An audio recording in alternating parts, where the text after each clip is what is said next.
వినాయక చవితి పండుగని పురస్కరించుకుని హైదరాబాద్ లోని యూసఫ్ గూడలో కట్టమైసమ్మ యూత్ ఆధ్వర్యంలో వినాయక చవితి వేడుకలు ఘనంగా నిర్వహించారు. ఈ సందర్భంగా గణనాథుడికి భక్తులు భక్తి శ్రద్ధలతో పూజలు నిర్వహిస్తున్నట్లు నిర్వాహకులు పేర్కొన్నారు. తెలుగు రాష్ట్రాల్లో వినాయక చవితి పండుగను పురస్కరించుకుని ఘనంగా అయితే వేడుకలు జరుగుతున్నాయి. ఈ నేపథ్యంలో కృష్ణానగర్లోని కట్టమైసమ్మ యూత్ ఆధ్వర్యంలో నిర్వహించిన వినాయకుడి మండపం దగ్గర ఉన్నాం మనం. ఇప్పుడు కట్టమైసమ్మ యూత్ ఆధ్వర్యంలో ఉన్న యువకులను అడిగి తెలుసుకుందాం. ఎన్ని అడుగుల బొమ్మను పెట్టారు, అసలు ఎన్ని రోజులు ఉంచబోతున్నారు నవరాత్రులు, దాని గురించి అడిగి తెలుసుకుందాం. చెప్పండి, మీరు ఎన్ని అడుగుల బొమ్మను పెట్టారు, ఎన్ని రోజులు ఉండబోతుంది? 13 ఫీట్స్ గణేశనా ఫస్ట్ ఇయర్ పెడుతున్నాము. 8 డేస్ ఇస్తున్నాం మనం. 8 డేస్ తీస్తున్నారు.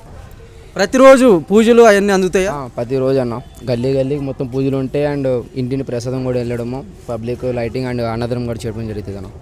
ఎన్ని వందల మంది అయితే దర్శించుకున్నారు మీ గణపతిని?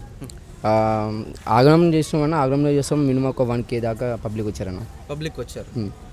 మొత్తం 8 రోజులు ఉంచుతున్నారు. 8 డేస్ అన్న. నిమజ్జనం రోజు ఏమన్నా అన్నదాన కార్యక్రమం చేస్తున్నారు? లేదన్న, దానికి ముందు నుంచి ఈ 8 డేస్లో అంటే 8 వినాయక తీసిన ఆ రోజు కాకుండా మిగతా 7 డేస్లో 3 అన్నదానం చెప్పిస్తున్నామన్నా. ఒకటి ఏమొచ్చి గల్లీలో 2, ఒకటి నుంచి పబ్లిక్కి ఇట్లా బయట ఉంటారు కదా వాళ్ళు పంచారు అట్లా అన్నది వాళ్ళకి. చూశారు కదా, ఇది కృష్ణానగర్లోని కట్టమైసమ్మ యూత్ ఆధ్వర్యంలో నిర్వహించిన గణేశుని మండపం దగ్గర అయితే ఈ విధంగా ఉంది.